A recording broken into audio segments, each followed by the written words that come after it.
Lagi-lagi awak drone FPV Rusia menghancurkan dua kendaraan tempur lapis baja angkatan bersenjata Ukraina di perbatasan wilayah Kursk.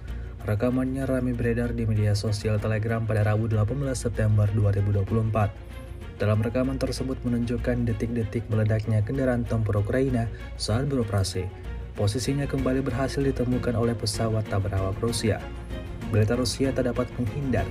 Alhasil, para personel yang mengendarai kendaraan tersebut hancur secara bersamaan dengan kendaraan yang dioperasikannya. Hingga video ini beredar, beragam komentar dituliskan warganet.